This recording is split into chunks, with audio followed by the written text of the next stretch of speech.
You cannot seriously expect us to cook our own Thanksgiving dinner." My brother Kenneth shouted into the phone, his voice echoing through my quiet apartment in Portland, Oregon.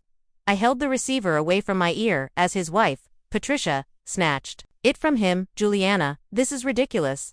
The whole family is counting on you. Grandmother Florence is coming all the way from Salem, and Uncle Vincent is bringing his new girlfriend.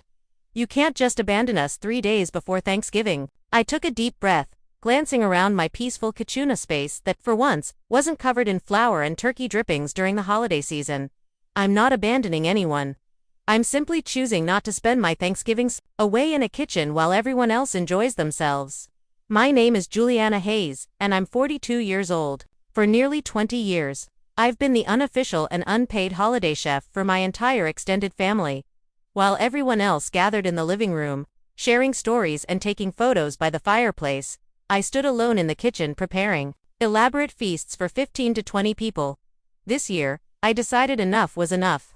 The tradition started innocently when I was 23 and had just graduated from culinary school. My parents, Robert and Diana, had always struggled with cooking, so I offered to help with Christmas dinner. What began as a generous gesture slowly morphed into an expectation, and then into a demand. Every holiday, Thanksgiving, Christmas, Easter, even 4th of July barbecues became my responsibility. "But who's going to make the herb-crusted turkey with the rosemary gravy?" Patricia pressed, her voice reaching a pitch that could shatter wine glasses. "And what about your famous sweet potato casserole with the pecan topping? Uncle Vincent specifically requested it." I almost laughed. Uncle Vincent couldn't even remember my middle name, but he certainly remembered my sweet potato casserole. "Patricia, perhaps this is the perfect opportunity for you to learn some new skills in the kitchen. I have complete faith in your abilities." The silence on the other end told me everything I needed to know. Neither Kenneth nor Patricia had ever prepared anything more complex than microwave popcorn for a family gathering. They had become so dependent on my cooking that they genuinely believed they were incapable of preparing a holiday meal themselves. "This is completely selfish, Juliana," Kenneth said, taking the phone back. "Family comes first. You know how much these gatherings mean to Mom and Dad." His words stung because they carried a grain of truth twisted into manipulation. These gatherings did mean everything to our parents, but only because they received all the credit for hosting while I did all the work. They basked in compliments about the wonderful meal while I scrubbed dishes until midnight, my feet aching and my back screaming after standing for 12 hours straight. Family does come first, Kenneth. That's exactly why I'm making this decision. Growing up, our family wasn't particularly close, but holidays had always been important to my parents. My father, Robert, worked as a manager at Cresswell Electric, and my mother, Diana, taught elementary school. They prided themselves on maintaining family traditions. Even though neither possessed real cooking skills, their idea of a home-cooked meal was frozen dinners heated in the oven. They valued the rituals of the season. When I showed interest in cooking during high school, they encouraged it as a useful hobby. After I graduated from culinary school and began working as a pastry chef at North Peak Engineering's corporate cafeteria, they started hinting that I should contribute more to family gatherings. The first time I agreed to cook Thanksgiving dinner, my parents were thrilled. The praise was intoxicating. Relatives raved about the perfectly golden turkey, the silky smooth mashed potatoes, and the flaky buttermilk biscuits that practically melted in their mouths. But somewhere along the way, appreciation transformed into expectation. My parents stopped asking if I would cook and started telling people what I would be preparing. "Juliana's making her famous apple cider glazed ham this Easter," my mother would announce at church, as if it were already decided. "She has such a gift." The gift, apparently, came with invisible chains. Kenneth, 3 years older than me, had married Patricia 5 years ago.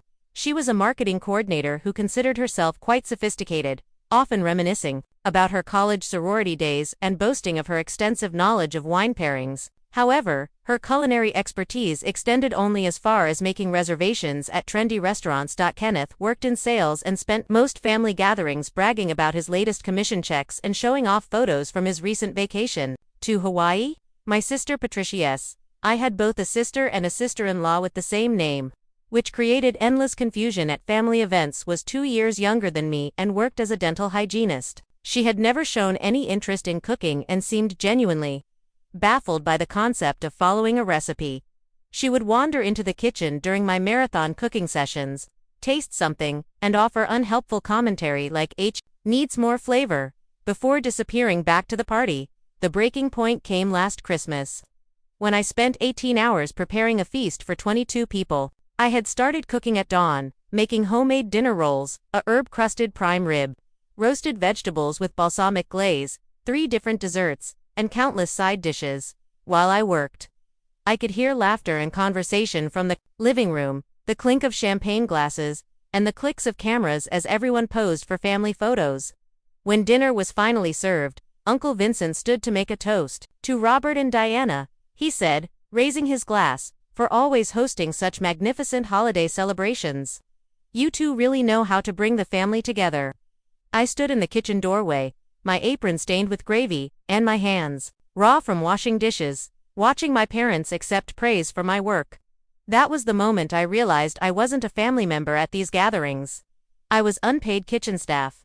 Nobody noticed when I quietly slipped out the back door and drove home alone, leaving behind a kitchen full of dirty dishes and serving platters.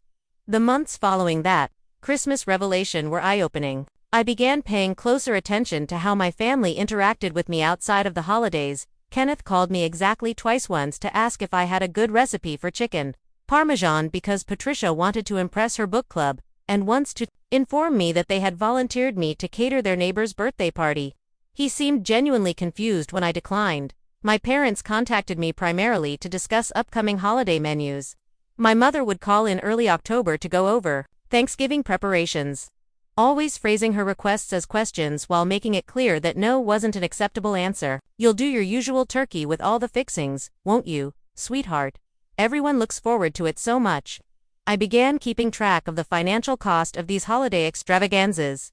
Last Thanksgiving alone, I had spent nearly $800 on ingredients, organic turkey, fresh herbs, imported cheeses, premium wines for cooking, and specialty fruits for the cranberry sauce. Not once had anyone offered to contribute financially.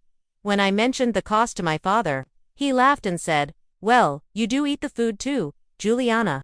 Consider it your contribution to the family." Asterisk, the emotional cost was even higher. I missed conversations with relatives I rarely saw, inside jokes that developed while I was trapped in the kitchen, and photo opportunities that captured family memories. I became the invisible engine that made holiday magic possible while remaining excluded from the magic itself. My turning point came in early November when my friend Beverly invited me to her family's Thanksgiving. Beverly was a fellow chef who understood the labor of love that went into holiday cooking. At her house, everyone contributed. Some brought side dishes, others helped with preparation, and the cooking was shared among several family members. I watched in amazement as Beverly's teenage daughter helped mash potatoes while her brother-in-law carved the turkey. The kitchen was full of laughter and conversation. Not solitary labor. "This is what holiday cooking should feel like," Beverly told me as we worked side by side, preparing stuffing. "It's about bringing people together, not separating one person from the group." That evening, I made my decision. I would not be cooking Thanksgiving dinner this year. I would not be spending Christmas Day in isolation, preparing meals for people who saw me as a service provider, rather than a family member. When I called my parents to inform them of my decision, my mother's first response wasn't concern for my well-being or curiosity about my reasons. It was panic about the menu. "But what will we serve? I don't know how to cook a turkey. We'll have to cancel Thanksgiving entirely." The fact that canceling Thanksgiving seemed more reasonable to her than learning to cook a turkey told me everything I needed to know about my role in this family. I was not irreplaceable as a person, I was irreplaceable as unpaid labor. As I hung up the phone after Kenneth's demanding call, I felt something I hadn't experienced in years: excitement about the approaching holidays. The phone calls intensified as Thanksgiving drew closer. My parents tried guilt, manipulation, and outright begging. My mother left tearful voicemails about family traditions and how disappointed everyone would be. My father took a more practical approach, offering to reimburse me for groceries, a gesture that came about 18 years too late. "Juliana, I think there's been a misunderstanding," my mother said during one particularly desperate call. "We never expected you to cook alone. We just assumed you preferred it that way since you're so talented." The absurdity of this statement almost made me laugh. "Mom, In 20 years, has anyone ever offered to help me prepare holiday meals? A long pause. Well, we always offered to help with cleanup. Offering to scrape plates while I hand-washed crystal glasses and serving platters wasn't exactly sharing the workload. Kenneth tried a different strategy, appearing at my apartment unannounced on the Sunday before Thanksgiving. He looked genuinely distressed, his usually perfect hair disheveled, and his expensive suit wrinkled. "Juliana, you have to understand the position you're putting us in," he said, pacing my living room. "I've already told my in-laws about your famous sweet potato casserole. Patricia's mother specifically asked about your cranberry orange sauce. How do I explain that you've decided to abandon the family?" "You could start by explaining that I haven't abandoned anyone. I've simply chosen to spend the holiday with people who appreciate my company rather than my cooking services." "That's not fair. We appreciate you. When was the last time you and I had a conversation that didn't involve food preparation?" Kenneth opened his mouth to respond, then closed it. His expression shifted from indignation to confusion, as if he were genuinely trying to remember a non-food-related conversation and coming up empty. "See," I said gently. "You view me as the family cook, not as your sister who happens to cook." Wednesday afternoon brought the most dramatic plea yet. My entire family, my parents, Kenneth, Patricia, and my sister Patricia showed up at my apartment building. I watched from my window as they stood on the sidewalk looking up at my unit like carolers preparing to sing. My mother was holding a grocery bag, which she thrust at me when I finally answered the door. "We brought ingredients," she announced triumphantly. "If you're worried about the cost, we've taken care of it." I peered into the bag and had to suppress a laugh. They had purchased a frozen turkey, boxed stuffing mix, instant mashed potatoes, and canned cranberry sauce. The total cost couldn't have exceeded $30, a far cry from the hundreds I typically spent on fresh, organic ingredients. "Mom, this is enough food for maybe 6 people. You're expecting 20. "Well, we thought you could supplement it with some of your magic," she said hopefully. "My magic," I repeated slowly. "You mean my culinary training, my experience, my time, and my money." Patricia, my sister-in-law, stepped forward. "Juliana, I think you're being a bit dramatic. It's just one day of cooking. How hard can it be?"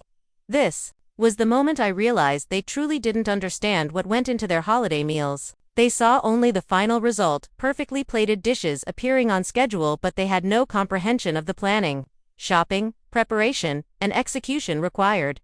"You're absolutely right, Patricia. It's just one day of cooking. I'm sure you'll manage beautifully." Thursday morning, I woke up in my quiet apartment and made myself a simple breakfast of scrambled eggs and coffee. For the first time in 2 decades, I wasn't setting my alarm for 5 a.m. to begin turkey preparation. Instead, I spent the morning reading a novel and taking a leisurely bath. At noon, I drove to Beverly's house, where her extended family was gathering for their collaborative Thanksgiving feast. I brought a bottle of wine and my famous apple tart, not because it was expected, but because I wanted to contribute to a celebration that valued my presence as much as my cooking.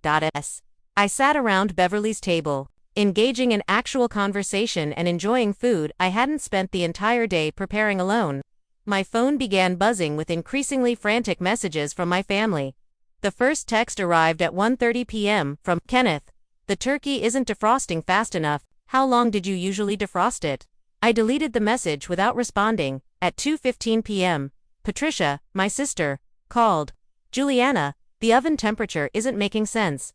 The turkey package says 350, but shouldn't it be higher? Also, we can't figure out how to make the stuffing not mushy."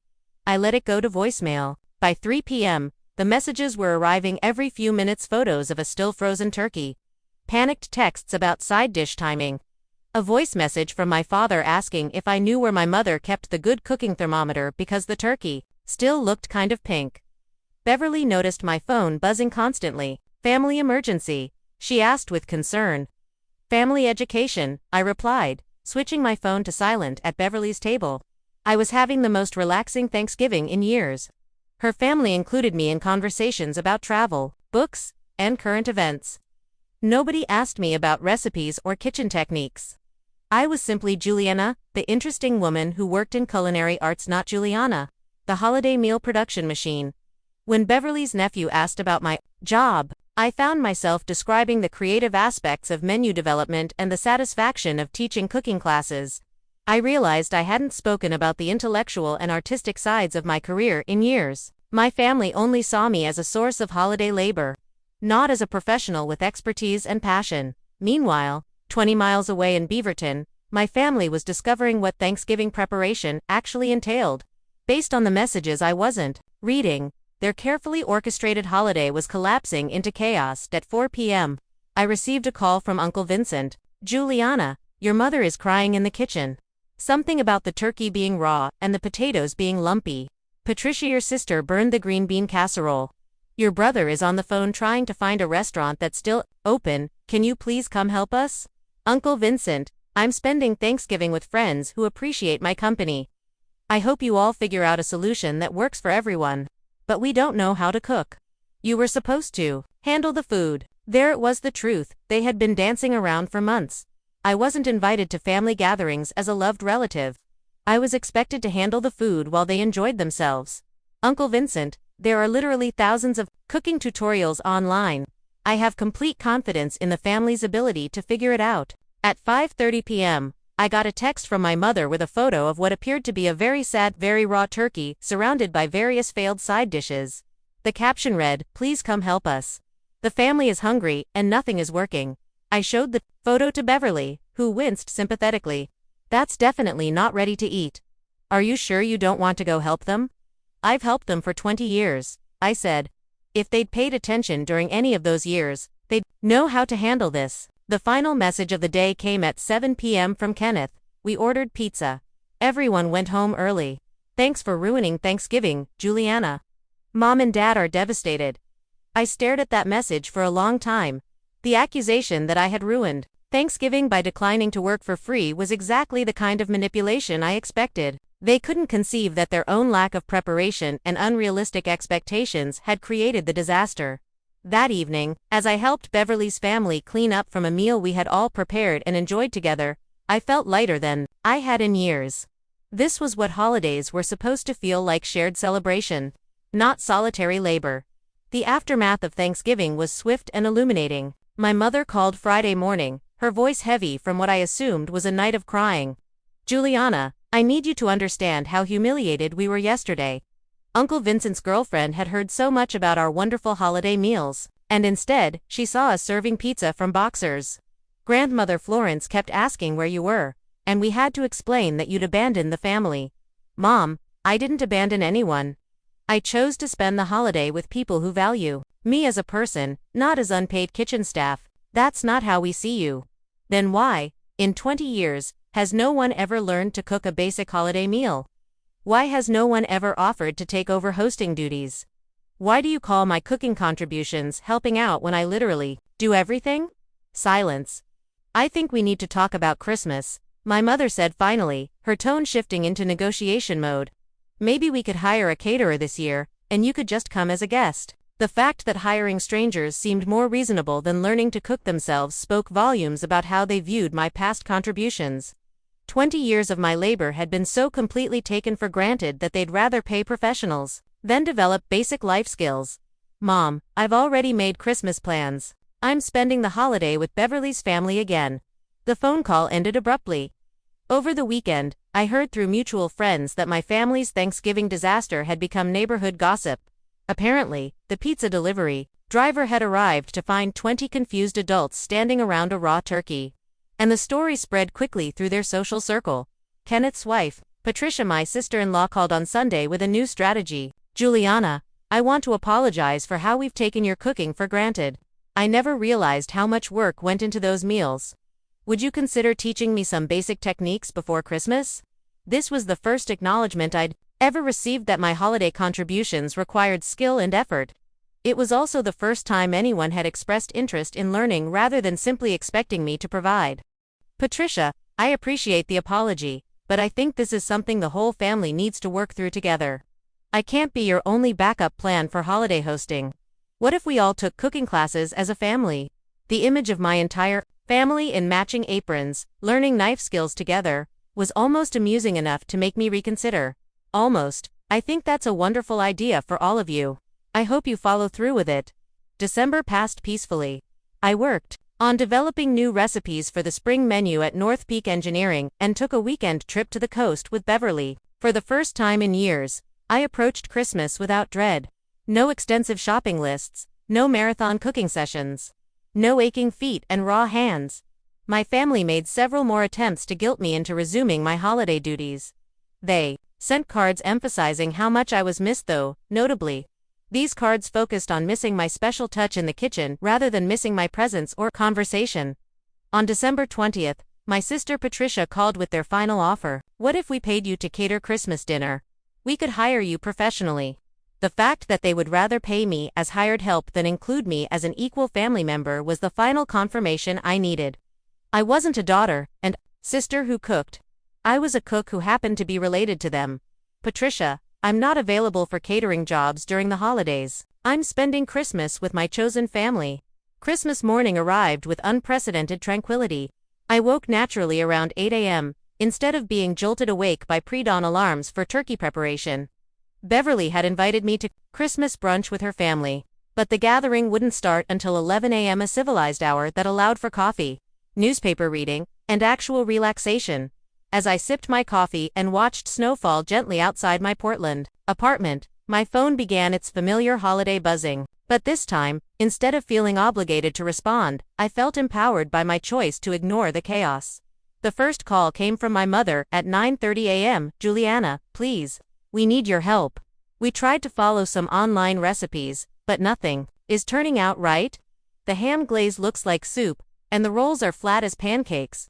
Everyone is arriving at noon, expecting your usual feast. I listened to the entire voicemail, then deleted it at 10:15 a.m. Kenneth called with barely contained panic in his voice. Juliana, this is an emergency. Patricia, my wife is crying because her soufflé collapsed, and Sister Patricia burned the green beans again. Dad is trying to carve a ham with a butter knife because we can't find your good carving set. The kids are asking where Aunt Juliana's famous Christmas cookies are. You have to come save Christmas. The irony was palpable. For years they had acted as if I were easily replaceable, as if anyone could produce elaborate holiday meals with minimal effort. Now they were discovering that cooking required skill, planning, and experience, qualities they had dismissed as unimportant when I provided them freely. At Beverly's house, her family welcomed me with genuine warmth that had nothing to do with my culinary abilities. Beverly's mother, Helen, hugged me and said, "We're so glad you're here, dear. Beverly tells us you're going through a difficult time with your family, but their loss is our gain."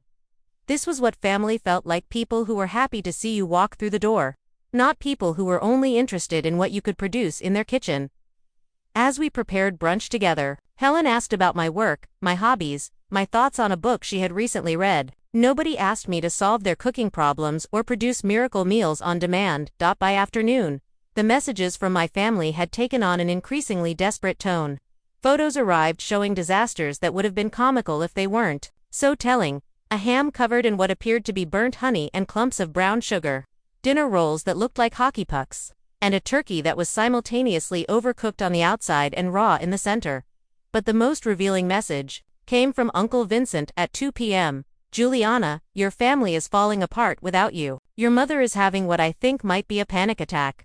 Kenneth is on the phone with every restaurant in town trying to find somewhere that's open on Christmas. The kids are hungry and cranky. How could you do this to us?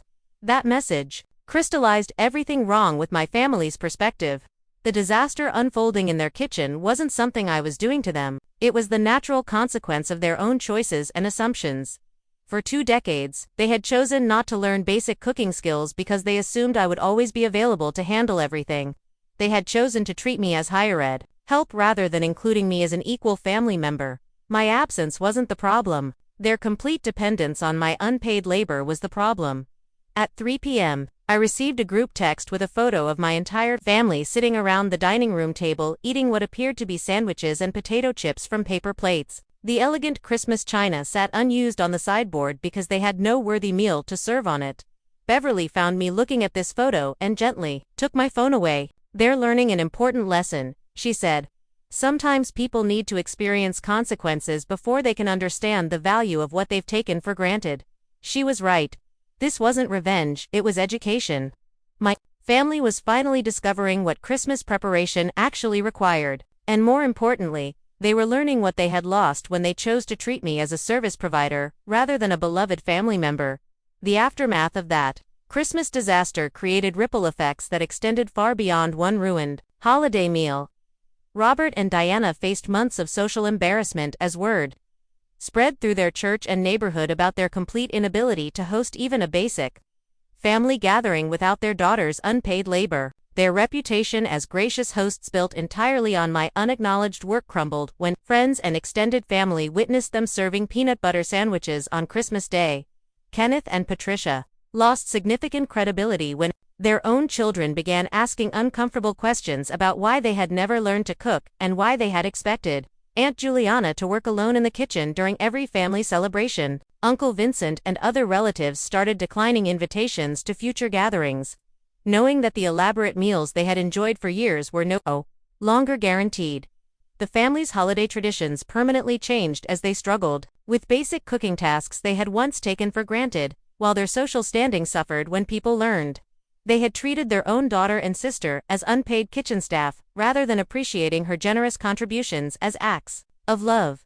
Sitting in my peaceful apartment that evening, surrounded by thoughtful gifts from Beverly's family and leftovers from a meal we had all prepared together, with joy and laughter, I realized that my decision to step away from my family's exploitation had taught me the profound difference between people who value your presence and those who only value your services.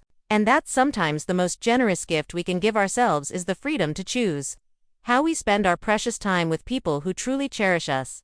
Looking back on my journey from unpaid family chef to empowered woman who chose her own holiday celebrations, I understood that my revenge had been nothing more than refusing to participate in my own exploitation. And sometimes that simple act of self-respect creates the most powerful transformation of all.